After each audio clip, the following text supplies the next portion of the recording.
Rode Wireless Go. Been using it for a good year plus. Don't always use it. Plugs into the camera.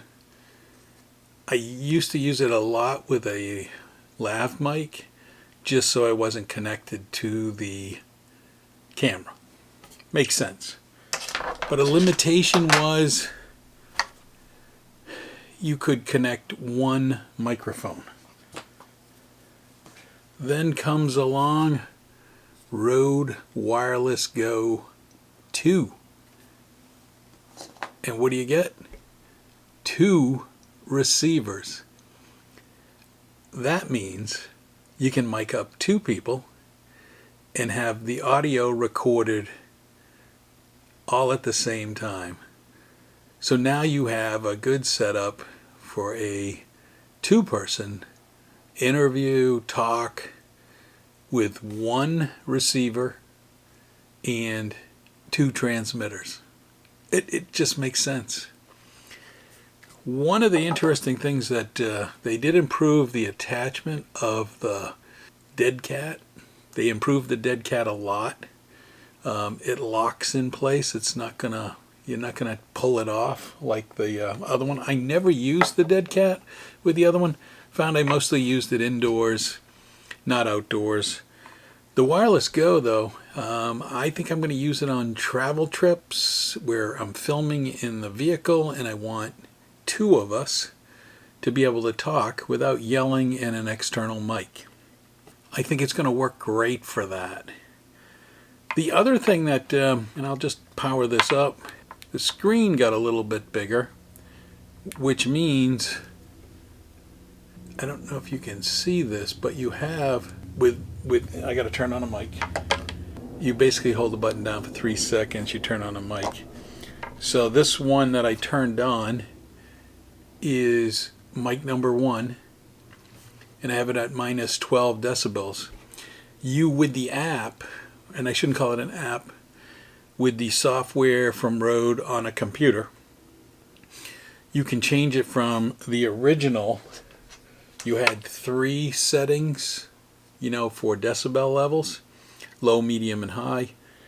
You can change that on this one to pick individual decibels. You can select, you can do what they call fine. You do it in the software update, and you can have a safety channel that saves your audio.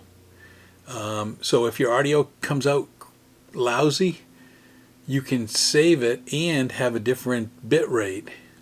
It can save you if you have trouble with your audio. And speaking of that, I need to go into I need to make it settings. So here's what I did. The transmitters, you hitch them up to the software on your Mac or Windows, and you can change it from uncompressed to compressed. Uncompressed will give you shorter recordings. The recordings are actually saved on each transmitter. Uncompressed will give you float. You can pick float 32, which gives you more control if your audio is suddenly bad. And that is a big win. I still got to fully test these out.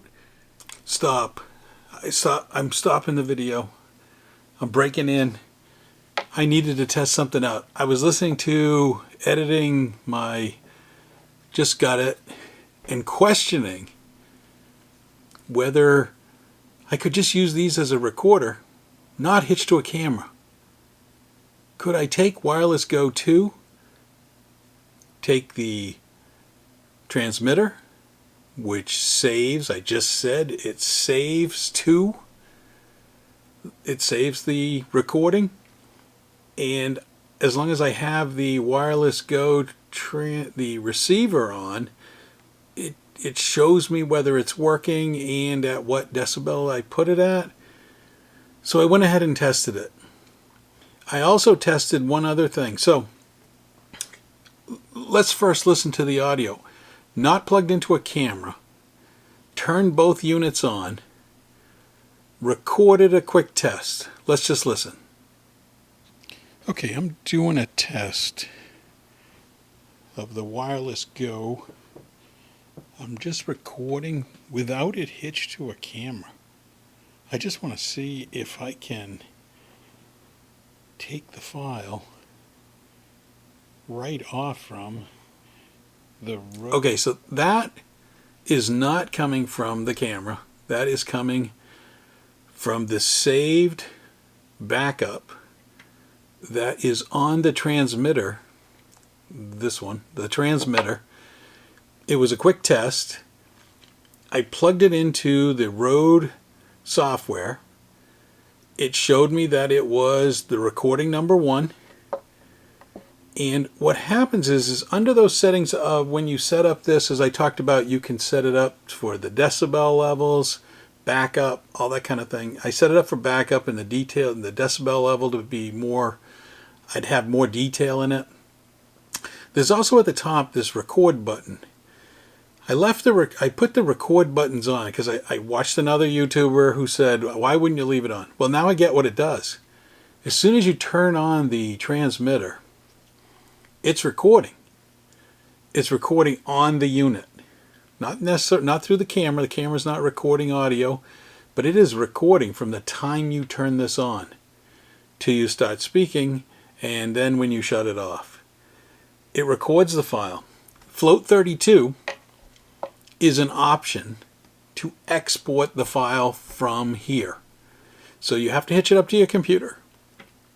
You're not going to get the file any other way except using the USB-C to USB cable to hitch to your computer. You're going to get the file, and when you export the file, you have different options, different compression, bit rates, all that kind of thing. I went with the float. So the sample you heard was float 32, which gives you more flexibility in many programs. I just imported it into LumaFusion. You heard it. I can use this without buying. I was thinking of buying a Zoom recorder for just recordings. I think I have one right here. Wow. Wow. Okay, I'll return you to my previous video, but this was worth finding out that I have a backup, because my camera fails at times. I record, and if the mic jack gets loose and it's not recording, I don't find out until I finished. Guess what? Boom! Bring the file right in from one of these transmitters. This may change my opinion of using this a lot more. Back to the other video. Thanks. So give me some time to test them out. I'll do the full review later, but they look pretty good. They look similar. I mean, outside of saying Rode Wireless Go 2, it's pretty much the same. Did you hear that? But let me do a test and review of the Rode Wireless. Now, one of the other differences, you do get 3 USB to USB-C cables to charge, to hitch to your computer. You get the 3 muffs for the 2 transmitters, so you get an extra one in case you lose one. And you get a cable to hitch from your camera to the receiver. It's not quite as good as this one that came with the Rode. This one had a little longer extension than this one. And I bought something like this off from Amazon, and it didn't work as well. Not on the Wireless Go's, but this one works good. But it's just not the same rounded. It's got a flat cable, shorter, which probably works because you're going to hitch it somewhere on your camera. This one I liked because I could go from one side of the camera and put the Wireless Go on the other side. Minor differences, other than 2 receivers cost you another $100 compared to 1, but there's no reason to get the just Rode Go Wireless Go. Get the Rode Wireless Go 2. Get that extra receiver in case you need it. I'll do a full update. Thanks for watching.